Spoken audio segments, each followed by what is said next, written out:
jeudi le 18 na Tongo wana kabilato sozi ya kabilato tuna kabuya kadiosha o kabila ke exil tuna yo mon pansa tuna bomba soki eloko moko tokoko yebisa Kulutu Félix Tshilombo na ministre Gogozani a démissionné, il a échoué.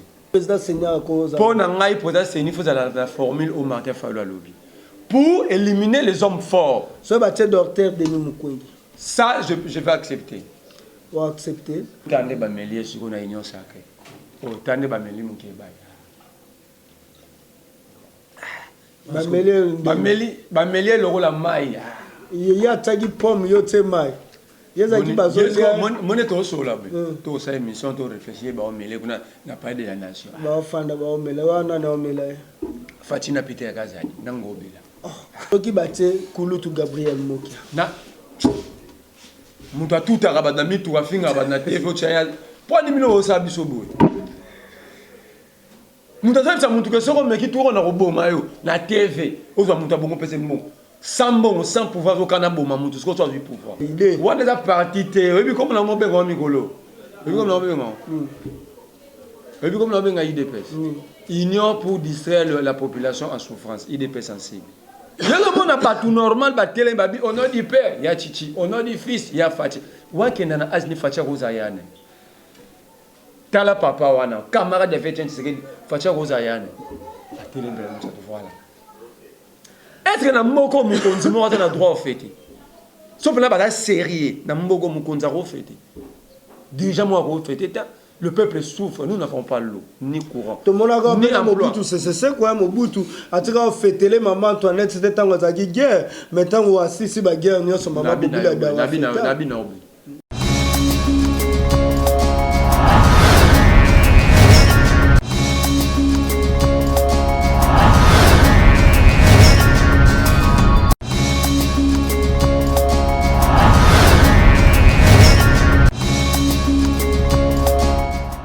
Bonjour, bonsoir, bienvenue dans cette émission Toloba Politique, une émission qui est présentée par moi, Trésor King Bukele, Kolo Congo, appelez-moi Bomengo Mokondi Nazali. Je suis heureux au-delà de toute expression d'être d'accord devant vous. À travers cette émission, nous allons développer le sujet concernant l'Ansenko, Senko, où il y a déjà, après déjà, où il y a calendrier, il y a activité naïe, ce qui concerne les élections 2023. Élections 2023 déjà polémique dans la République démocratique du Congo, précisément na Kinshasa, parce qu'il y a d'autres gens qui disent que non. Il faut recensement. Il y a d'autres qui se préparent déjà pour les élections 2023, mais il y a les résistants au Balobi, les élections en 2023 pour Nanini Tango ba Okipa Wazali. Tokobeta Lisolo, quand la Senko demande les élections en 2023, qu'est-ce qu'il a préparé pour l'infiltration Zalate? Na recensement, na élection, Senko Azali na raison et sikanini. Et tokolobela lisusu mingi makamatali pe ville ya Kinshasa tolobeli pe makambo ya gouvernement sa malukonde o bato ba kozela ngolo kwa bozongi ya mwana nzambe le retour de Jésus-Christ comme ba chrétien bazela kango avec foi et confiance et espérance ndenge bato ba kozela la sortie du nouveau gouvernement sama lu Konde. Déjà aute kokutana na Kulutu Félix Tshilombo yazali actuel président ya Mboka Congo. Wazali président Mboka Congo, ba congolais bolinga bonte otinga trésor bengeli sous président Congo. Président Mboka Congo, moi je suis congolais, moi je suis pas le Congo et président ba congolais na Mboka Congo. Lelo, je serai avec Merlin Vouvou, l'un ya ba héros vivant et jeunesse Oyo. Malgré, il garde toujours sa tête haute. Nenge Lumumba Lobaki, il est toujours là. Et il a développé il porte ses idées dans l'Italie, République démocratique du Congo. Moko yaba jeune résistant patriote. Et ce qui date aux amours mon ayo tishik, tout fongole langai, bilili po na pesa mbote na invité nangai. Mbote ndeko Merlin Vouvou. Mbote ndeko Trésor King Bomengo bokonzi mbote na bala nyonso ya itandona. Mbote na Edgar Mokonzi, mbote na grande équipe technique ya Vision News Ecotenir Bisso compagnie Merlin Vouvou lobina ensemble pour le changement parce que ensemble pour la République yesima yo déjà olongwaki lelo ozap. Na tikala kokota parti politique mokote. Na kota pa ensemble te mena zai ko tambola pe na makanisi moko biso nyonso na ba IDPS na ba ensemble tout ça qui lisango amuni ba bengi rassemblement. Oyo na ba mouvement citoyen ekota ki na kati. Précisément yo sikoyo na makanisi to kabo ba o ba yebi tout ça ko ça la résistance na ba zone so ba marche batalingo wala commune ya bosangana bobimi. Et ndena lingo la to za ngai na ndeko mukeba inkoso na bande ko mususu bazali pe na résistance de tout ça ko tambola na bango elongo mais bango ba kene loko bino ko benga union sacrée ongana ko benga biscuit union ndenga ina tikali na ngai na moni ke ba kene virage ya mabe na na olia bondo kiote na tikali bande to beta moi li solo moi mukie na zonga lisu na makala une fois to yaka na makala kotala bino kulutu mukeba ya ko betela biso yo poza ki témoin tina nini ayina bato ensemble alobi AA parti na bango zaka AAD ezaka na FCC alobi akenda boye atuna ba résultat na e plateforme la muka AAD bimate nini bimate e bimana FCC mais aujourd'hui tanga se confirmer kaka na eloko wana bon et ya ne vous allez pas citer wone zaki AAD. Les lobes basculent comme ensemble pour la République ya Katumbi. AAD zaki ya kulutu Pierre Lumbi na Mbuta Modeste Mutinga. Papa memela biso loi ya bondoki. La tiba to ya AAD peuple a voté bango lo kwa bato na muka bazaka na kata FCC. Yango wana na jouer biso cette classe politique est une classe politique de pourriti ya ba malhonnête. Parce que moi je peux pas comprendre. Une classe politique est responsable, des politiciens responsables, mais ils sont incapables de décliner leur positionnement dans le politique. Ils vous disent qu'ils sont dans l'opposition, mais leur plateforme se retrouve au pouvoir. Ça c'est une leçon que nous devons tirer.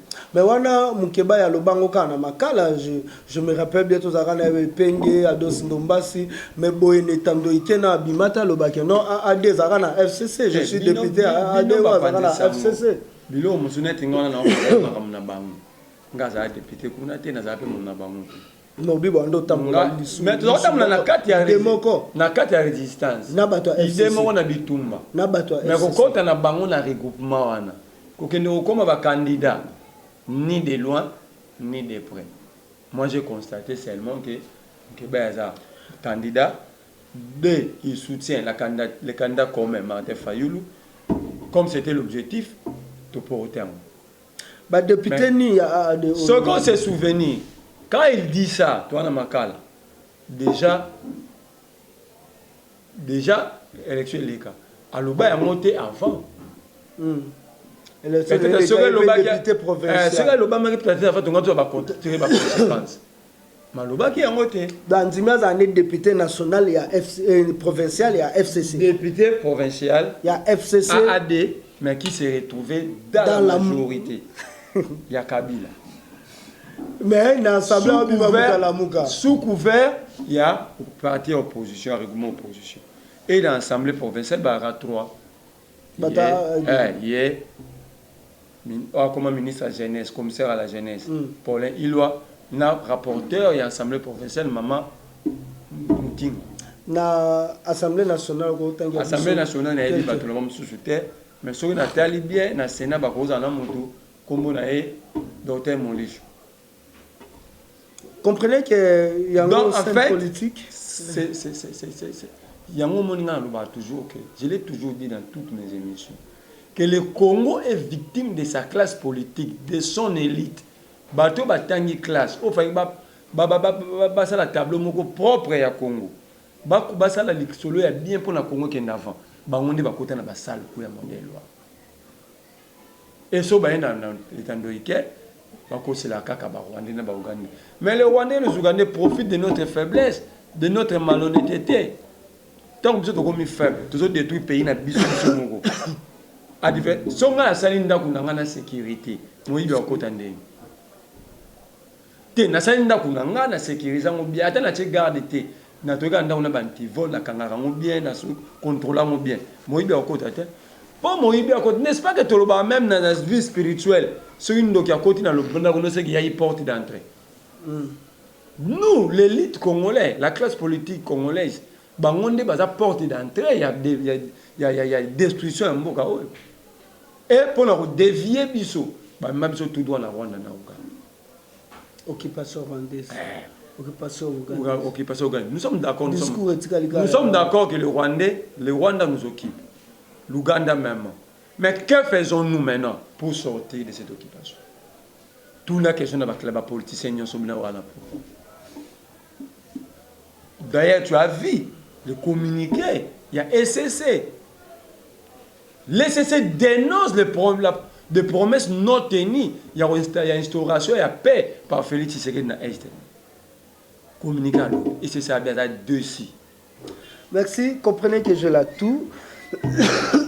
Bon, supporter parce que Eza Moussala ou Epesami de voir malgré la tout, ou Eza Konyoko la biso ou Konyoko la ngai, mais na yé l'issou n'étando, tu garder moi distance à 1 mètre pour ce que tu évites. Ngai na garder distance au pour la corona, na Congo corona zakate. Te pour naza kosu na go sope kosu. Corona te pour la coronavirus na Congo si na loba zakate. Tokei sikoyo, tokei to réfléchir. Ba congolais lobi bato AAD bazaki na kati la muka physiquement boye mais na papier baza na kati baza physiquement mais idéologiquement na kati papier baza na kati FCC parti ya mais Mike Mukeba mutaloba ko tozongisa ba vidéo na filmaka to yebi ke jour na filma na makala tozongisa biloto filma na makala bino mongo za kabatemo ya bato bopona to filmaka ngo ngasuka loko to nenga ndenge nini kulutu tsa bima libanda ebisa batu vérité wana te ke tina zaki député ya AAD na zaki na kati ya FCC tina banda ko tsa munoko na zaki na FCC akomi ko bimisa batu lokuta ya bino ko tande ba melie siko na union sacrée o tande ba melie mukeba Bamélie le rôle à maille. Il y a tagi pomme yote mai. Yezaki bazolia. Mon est sur la to sa émission to réfléchir ba Bamélie kuna na pas de la nation. Ba fanda ba Bamélie wana na Bamélie. Fatina Peter Kazani nangobela. To betana luma solo ya 5 pour to. Na pela zomela mukeba ina. C'est que yo pour comprendre. Tenga la comprendre. Ngana yebi place na uti na sina comprendre. Yenda yeba kiti yango aisa ki a comprendre bien andimi a comprendre le loi comme lela. Yo na biso. Ba ko mele le wa mai. Ngobila vandi na Fatina Peter Kadalia. Na go depot. Ba omela mukeba. To continue. Comment yo mukolo ba tubaya ke ba no ke oko olobi o comprendre.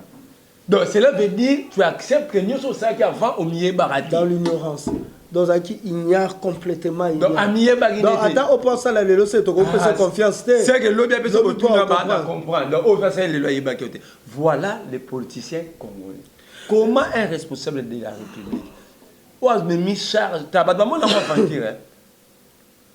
Badba mon na vantir. Tant aux ça politique to comme député, tu as la responsabilité.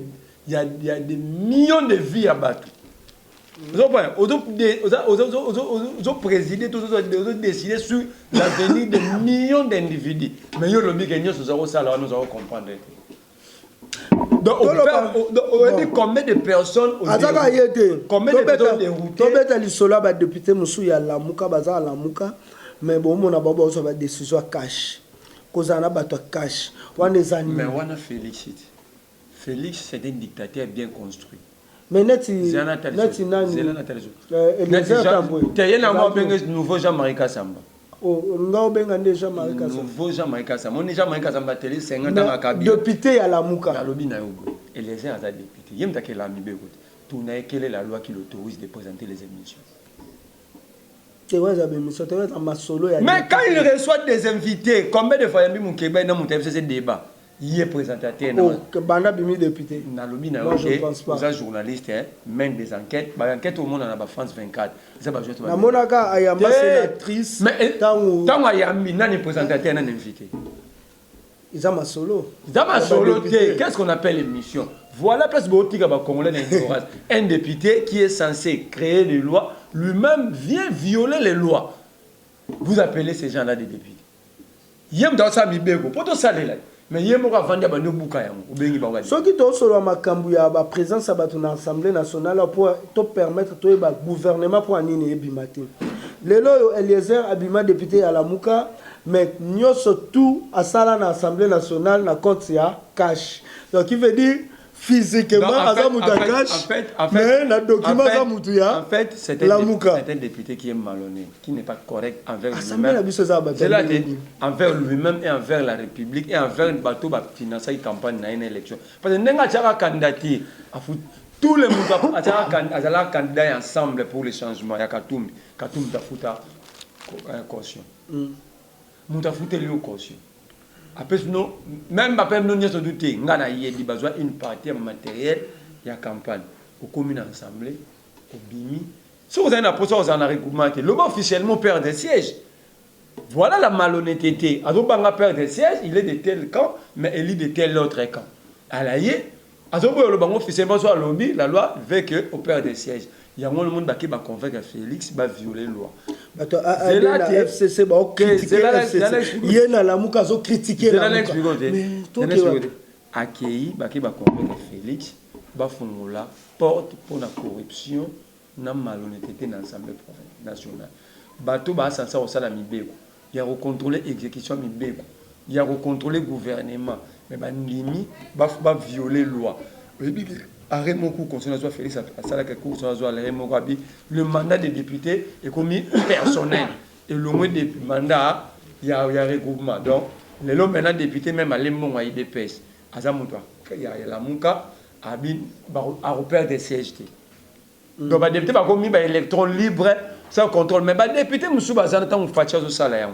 Les cas, il y a regroupement. Nous sommes incapables de députés. Il y a 5 000 voix.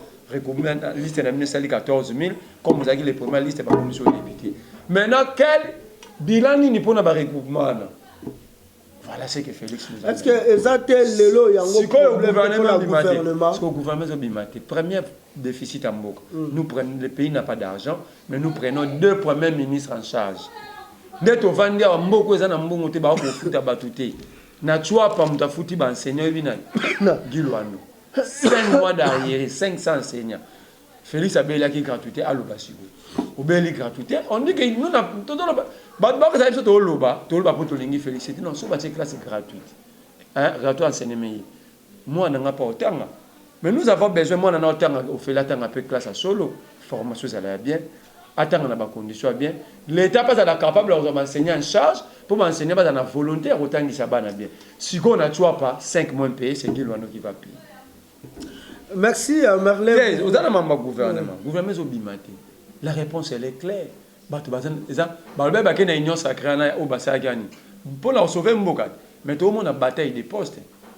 Mouta sauver Mboka, on a besoin de postes. Il peut défendre son pays même en dehors du gouvernement. Mais il y a une grande bataille. Il y a une grande bataille qui se livre devant tout le monde ici. Bataille de matériel. Bataille matérielle. Bataille. Nous avons tout une question. Oh, bisous, on a cahier des charges. Nani a un cahier des charges pour battre le missile na Congo. Nani a un cahier des charges pour faire fonctionner le salaire à bien. Nani a un cahier des charges pour créer une bibliothèque dans l'université. Nani a un cahier des charges pour taper dans l'Est. Il y a un cahier des charges pour faire un poste. Voilà maintenant cette classe politique. Et ça fait presque 2 mois. Nous avons un premier ministre qui ne sait pas sortir mettre un gouvernement en place. De l'autre côté, nous avons un gouvernement sortant que l'État continue à prendre en charge. Bazolia. Bazolia. De l'autre côté, l'État congolais prend aussi en charge les consultations de Samalou Konde, plus ses activités et ses salaires. C'est payant. C'est payant, tout c'est payant. Tout est payant. Voilà les conséquences d'une mauvaise gouvernance. Voilà quand le pays est géré par des amateurs. Pendant ce temps, budget 2021, 2 mois seulement, vous avez vu les rapports de la Cour des comptes. présidence de la République, dépassement budgétaire de 29,2%. Et en termes de pourcentage, dépassement est à 113,5%. Voilà la République des jouisseurs, des fêtards. Pendant tout ce temps, le président a les leaks. Il y a un peu ça, moi, ce n'est pas flair. Être dans mon corps, on a droit au fêter.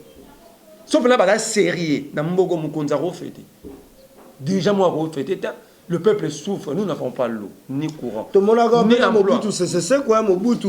En tout cas, fêter les mamans Antoinette, c'était tant que tu guerre. Maintenant, on a assisté à la guerre, on a son maman tout ce que Mobutu, moi je ne suis pas Mobutiste. Moi je n'ai jamais été d'accord. Je n'ai jamais été d'accord avec Mobutu dans plusieurs points. Mais il y a des points, il faut dire bravo Mobutu.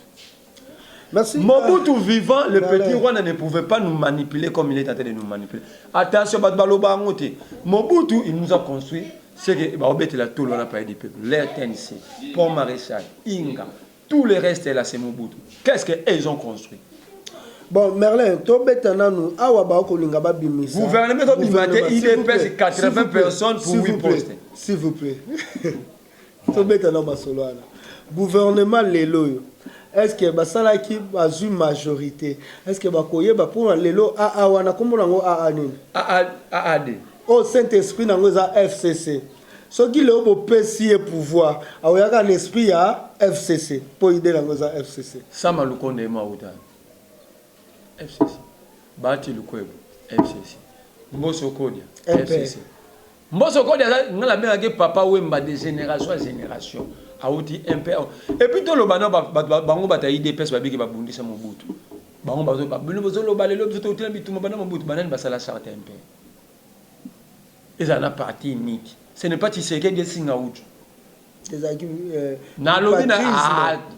faut pas manipuler l'histoire. Bipatrisme. Bango babi boye, bango babandi bomunisi Mobutu pendant 32 ans. Ça c'est une manipulation. Ils n'ont pas combattu Mobutu pendant 32 ans. Tshisekedi a été avec Mobutu jusqu'à ce que ça là, les 13 parlementaires, c'est une charte, il y a comme Mobutu lettre ouverte pour que ça là, UDPS, opposition. Mais ça, il y a un père, où c'est la partie unique, où il y a cette dictature au Congo. Tshisekedi a comment monter? Il fait partie, il a présidé ces collèges-là. C'est lui, il doit bien un rapport Tshisekedi, parce que c'est lui qui a présidé le collège. Merci beaucoup, Merlin Vouvou, Tobetali Solo et en Sanko, conférence épiscopale nationale congolaise, ici, Ezarabongo, non? Conférence épiscopale nationale, Sanko, nationale congolaise. C'est ça, non? Tobetali Solo, on va bien ici calendrier à l'activité pour qu'il y ait des élections, les élections à 2023. Batomutuna Bakotuna. 5 ans à corrompre on peut lobby bakizaki ambongo koza ndeko ya Jean-Pierre Bemba lelo yo 5 ans akomi ko s'aligner na sima ya ba décision ya Fayulu libala ya 5 ans na Martin Fayulu outwa Fayulu n'a pris aucune décision. Fayulu a pris aucune décision. La réalité devant nous ma ben so ba Congolais on a ben nous qui va bomi Congolais ba intellectuel congolais l'élite congolaise et puis la classe politique. Réalité gros à la yango ben ba doit boire non la réalité. Ya liboso babi 5 ans a commencé la politique. Tout n'a pas monté. Tant cardinal Malula qui n'a exilé dans Rome en 1980.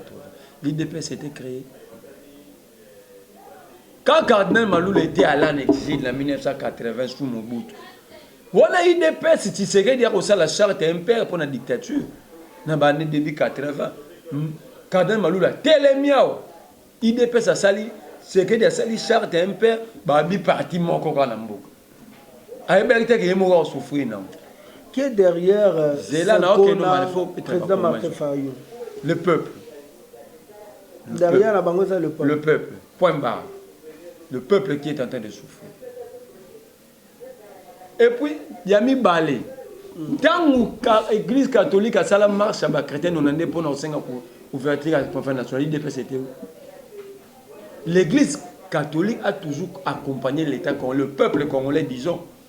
ba école ba université wana mo baleni batongo peuple IDPS mutape saka ba besoin ka ba idée wana za parti te obi comme na mo bengo mikolo obi comme na mo bengo obi comme na benga IDPS union pour distraire la population en souffrance IDPS sensible union pour distraire la population en souffrance. Je ne pas tout normal, au nom du père, il y a Chichi, au nom du fils, il y a Fatih. Ouaké nana azni Fatih Rosayane. Tala papa wana, camarade de Fétien Tshisekedi, Fatih Rosayane. Voilà. Donc on a eu la conclusion que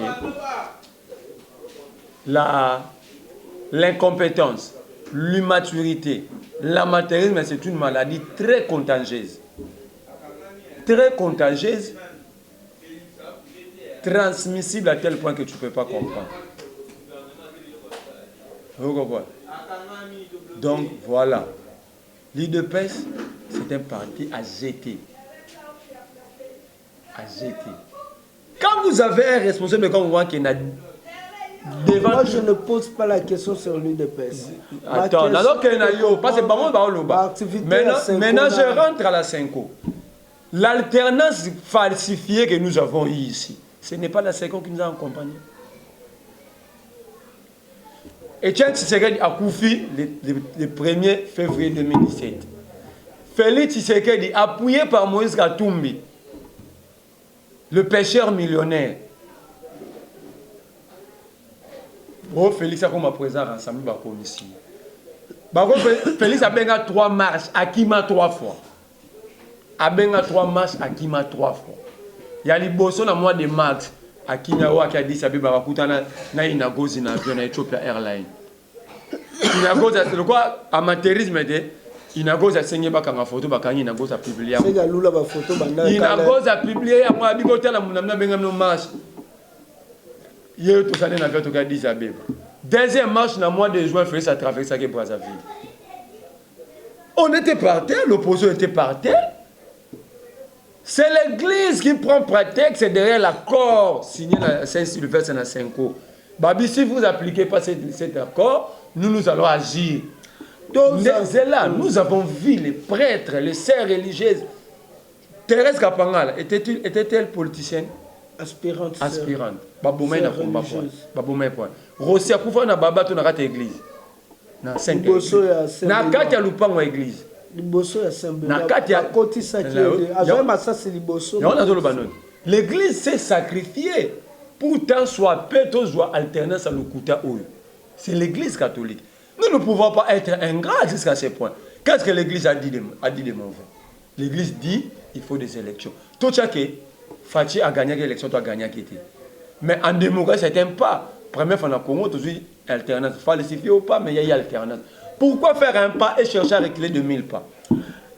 Merlin. Maintenant, quand la CENCO publie le calendrier de ses activités, c'est pour. Nous sommes à la recherche des solutions, non? Bon, on va proposer un calendrier. Babi Teresa, au nom du Père et du Fils, nous avons commencé au nom du Père Yachichi, au nom du Fils, il y a Fatih et du Saint-Esprit, le peuple d'abord. Bisous calendrier bimi. Et coïncident de l'air, Martin Fayoulou. Il y a un bataille de peste, mais la paix, bon, si on s'en oppose, il y a Baba la tête, mais avec le cerveau aussi. Au moment où 38 à 100 étaient place Bakoum, nous maintenant c'est le cerveau. Pour proposer Martin Fayoulou lobby, dépolitisons la CENI.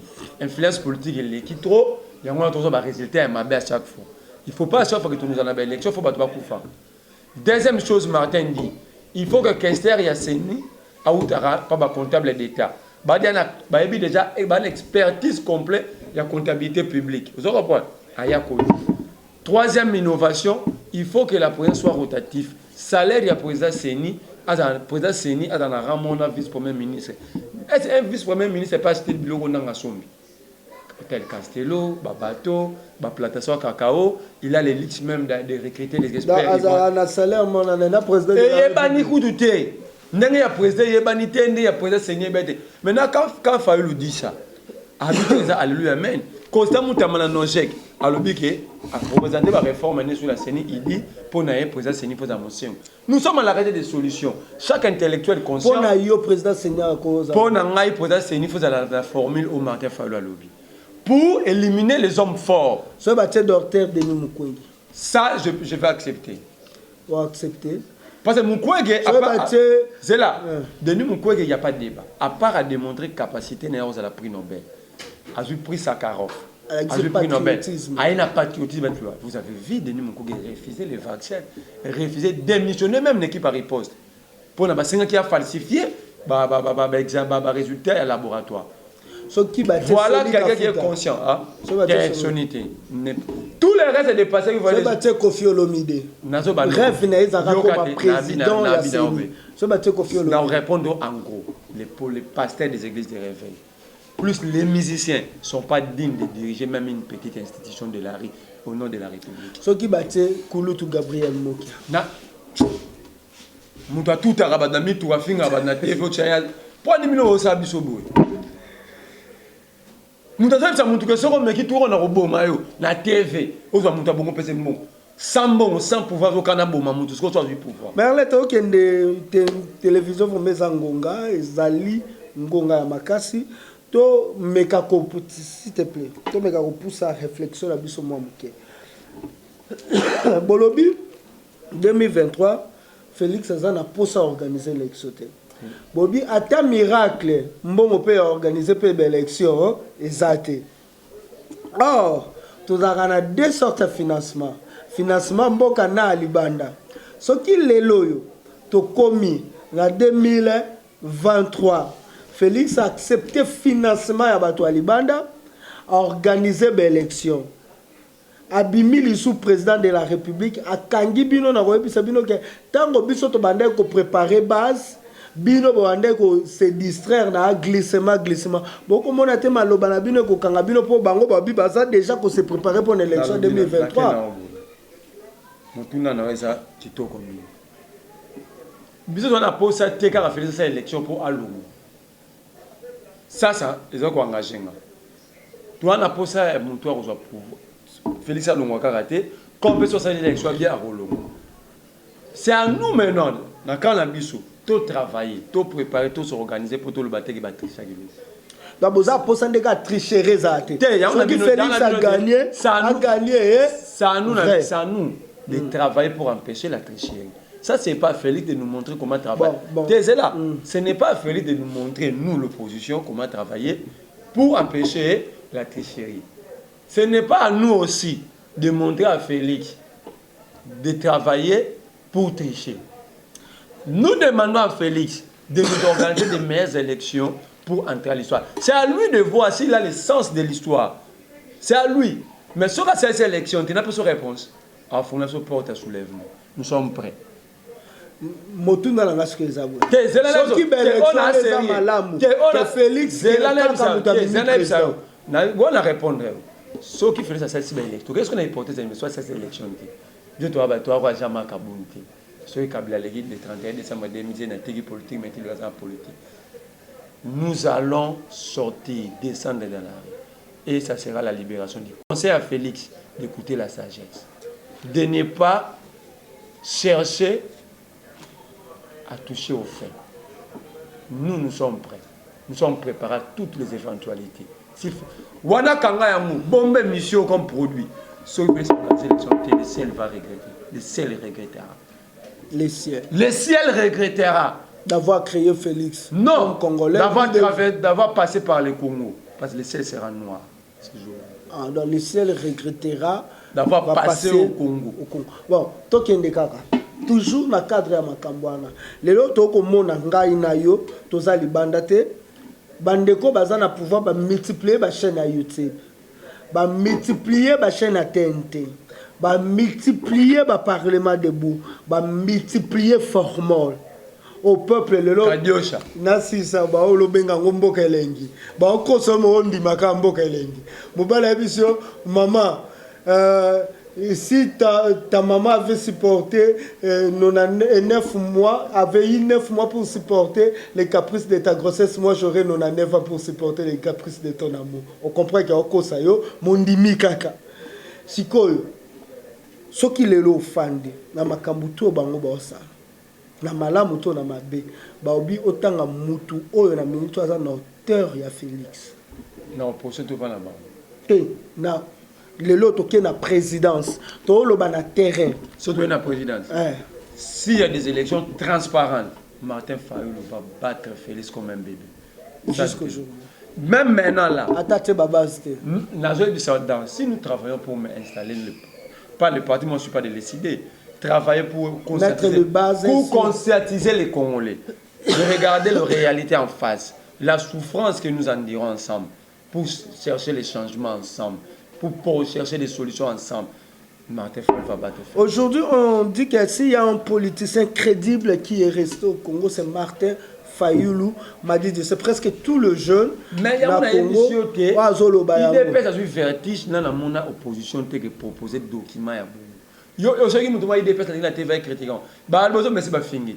Parce que moi que ça débat cerveau, ce qu'on finit à tête c'est bon, il y a qu'à la TV. Tout ces documents la main ça. Qu'on finit à tête au parlement débouté vient devant les caméras. Mon problème il y a combat aux prises de finition ça va parlement debout il y a un moni jamais kabundo ba to tika ba parlement té mais on a émission to continuer car après to pesa kadiosha est en train de congolais kadiosha je demande à Kitengi lui qui est patriarche na kata mamna bangwa na chi mba pesa jamais Kaboul est en train de tromper Félix. Les parlementaires debout, si vous comptez, ils sont au nombre de combien? Moins de 3 millions. Les Congos a 100 millions d'habitants. Les 100 millions d'habitants sont en train de souffrir. Vous comptez sur les parlementaires debout. Si ça sort, si Kabila Zaki n'a pas bérin rouge combien? Nous tous ça de mentir. Bérin rouge à Kabila. L'exemple est là. Le bérin rouge de Kabila va marcher. Mais les jours, bon, maintenant le Congo va être dans le noir. Kabila Rekila. Merlin, vous bomba. Bon, avant de la place aussi, c'est un Kabound a lobby qu'il faut recenser. Il dépose de recensement. On a posé une question qui nous donne d'abord l'état des droits. Dans l'état des droits, la seule autorité c'est la loi. Qui nous donne un seul article. Un seul article. Si pas de la constitution, des lois organiques qui imposent l'identification de la population comme préalable aux élections. De deux. Dans tous les questions, ils vont identifier les Congolais. Question simple. Comment ils vont faire pour identifier les Congolais dans Rutshuru, dans Masisi, dans Walikale, dans le sud de Tanganyika? Dernière question. Solution dans les 2 semaines ici, plus de 77 personnes vont universellement la baie. Bomba. Ma baie. Bomba. Ma baie. Gentini aloba qui ont déjà pour 2 semaines, mais le loi a poussé Mikolo comme côté là. Tuna Félix, n'a député provincial bamuke, ba Peter Kaza. Bomba. Mabe. Bomba. Mabe. Lelo yo mukeba ye aloba qui ako bomalisu Gentini te na télévision pour bazana union sacrée maintenant comme ko bimalisu ko loba mabe na ngi on kasi on a la question totale. Soif Bameli lo la mai, Pangomi la go, député Kazana Félix, en tête Félix. Bomba. Kabila leki na boulevard Lumumba. Zaki, l'obezaki mukolo ya le 18. C'était quel jour? Jeudi le 18. Natongo.